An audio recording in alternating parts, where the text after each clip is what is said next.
Assalamualaikum warahmatullahi wabarakatuh. Kami Hmm. dari kelompok 2 ingin mempresentasikan tentang pengambilan keputusan pada saat krisis dan perilaku dalam organisasi.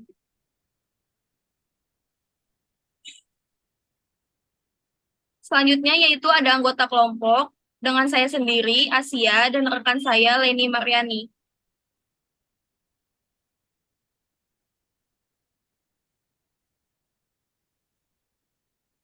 Di sini saya akan menjelaskan tentang latar belakang perusahaan. Tiap perusahaan atau organisasi dalam lingkup kecil maupun besar akan ada perubahan situasi ataupun kondisi yang dipengaruhi oleh faktor dari baik dari lingkungan luar maupun dari dalam organisasi atau perusahaan. Upaya untuk menghadapi rangkaian dan transformasi yang terjadi hal ini membutuhkan pengambilan keputusan secara cepat dan tepat agar organisasi dapat terus berjalan dengan lancar. Keputusan yang diambil tersebut dilaksanakan oleh seorang manajer atau organisator. Kegiatan membuat keputusan mencakup penentuan masalah, mencari langkah pemecahan masalah, menilai alternatif-alternatif yang dipilih, serta memilih putusan yang efektif. Bakat seorang pemimpin saat menentukan suatu putusan harus bisa ditingkatkan lagi bila tahu dan menguasai teori dan praktik saat membuat keputusan. Dengan naiknya kemampuan pemimpin saat membuat keputusan tersebut, diperlukan untuk menaikkan kualitas keputusan yang dibuat, agar dapat menaikkan efektivitas kinerja serta efisiensi suatu organisasi.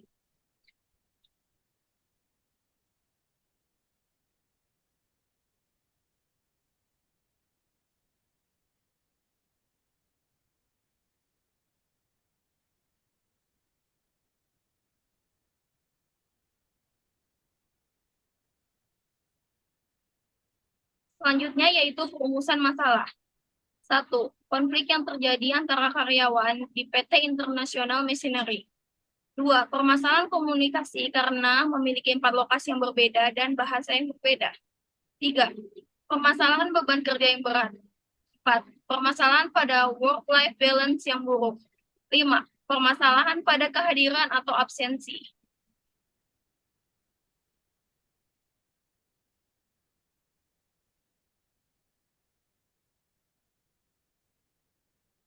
Selanjutnya yaitu profil perusahaan. PT Futon International Machinery memproduksi berbagai macam mesin las dan pemotong. Perusahaan utama kami didirikan 30 tahun di Shanghai. Sejak didirikan pada tahun 1989, Grup Putong telah berkembang menjadi pemasok terbaik di industri mesin las di Tiongkok dan di dunia pada umumnya, dengan pengalaman manufaktur yang kaya, konsep inovatif, dan rangkaian produk yang lengkap. PT Futon International Machinery berada di Indonesia sejak 2018. Pabrik dan karyawan kami sebagian ada di China, Shanghai.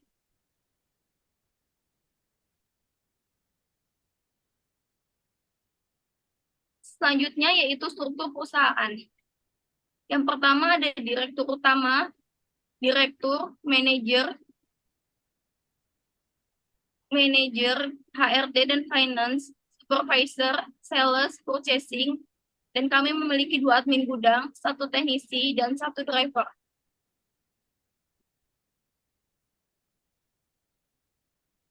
Selanjutnya ada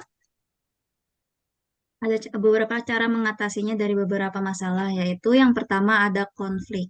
Sering terjadi konflik antara karyawan satu sama lain mengenai job desk yang kurang sesuai dengan perjanjian awal kerja, seperti contohnya yaitu pengiriman barang bagian admin gudang pengecek barang yang akan dikirim. Jika di hari tersebut bagian gudang sedang sibuk atau sedang berhalangan hadir, bagian lainnya seperti purchasing atau sales menggantikan untuk pengecekan barang. Di saat di saat terjadi masalah, kesalahan hanya dilimpahkan ke bagian di mana orang tersebut yang memiliki job desk. Nah, pengambilan keputusannya itu jangan menyudutkan salah satu pihak. Sebagai pemimpin yang adil, Anda harus bersikap adil, tidak memandang jabatan apapun. Meskipun orang yang terlibat dalam masalah memiliki pangkat tinggi, tetap Anda harus bersikap adil. Yang kedua, jadilah mediator bijaksana. Karena Anda seorang pemimpin, maka harus mendengarkan permasalahan dari dua belah pihak.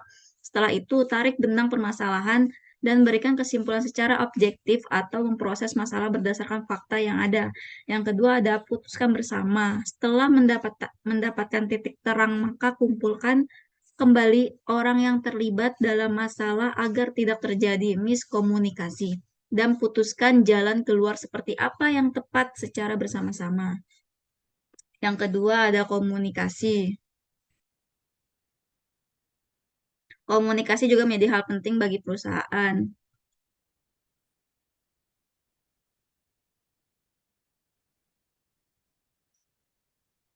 Bagi perusahaan, karena kami memiliki 4 lokasi gudang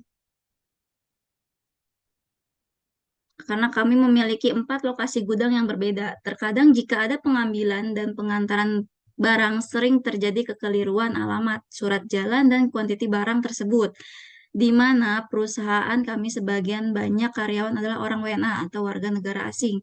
Dalam bahasa juga sering terjadi kekeliruan, ditambah minimnya translator membuat kami susah berkomunikasi dan kekeliruan dalam bekerja dan dalam pengambilan keputusan.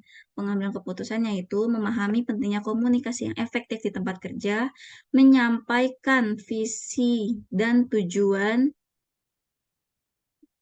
Yang selanjutnya ada menghindari miskomunikasi dan meningkatkan produktivitas dan menciptakan lingkungan kerja yang harmonis.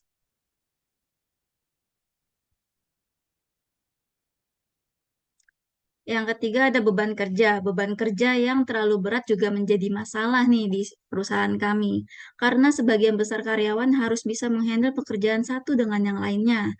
Contohnya, ketika driver berhalangan masuk kerja, ada pengiriman, bagian teknisi ataupun sales atau yang lainnya dituntut untuk mengirim pesanan tersebut, menggantikan driver yang tidak hadir dan tetap harus menyelesaikan pekerjaan sesuai job desk-nya. Cara pengelolaan beban kerja yang berat yaitu yang pertama ada menentukan prioritas, di mana bisa menentukan prioritas baik itu dalam hal pekerjaan maupun kehidupan pribadi.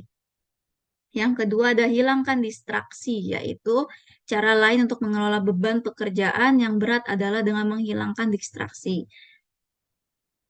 Yang keempat ada work-life balance yang buruk. Masalah work-life balance memang kerap dialami oleh para karyawan. Pola kerja lembur setiap hari dapat membuat masalah ini semakin parah karena mempengaruhi waktu istirahat. Meski sudah banyak solusi yang bisa dilakukan untuk mengatasi work-life balance, nyatanya hal ini tidak semudah itu untuk diterapkan. Contohnya, di bulan Ramadan, ini sering kali lembur dikarenakan banyaknya barang yang masuk dan harus bongkar saat itu. Di gudang, sebagian besar karyawan adalah wanita. Ada bagian packing, kami memiliki toko online jika pesanan sedang overload, diwajibkan lembur. Bahkan untuk divisi lainnya saya admin lainnya, wajib ikut membantu proses pengepekan.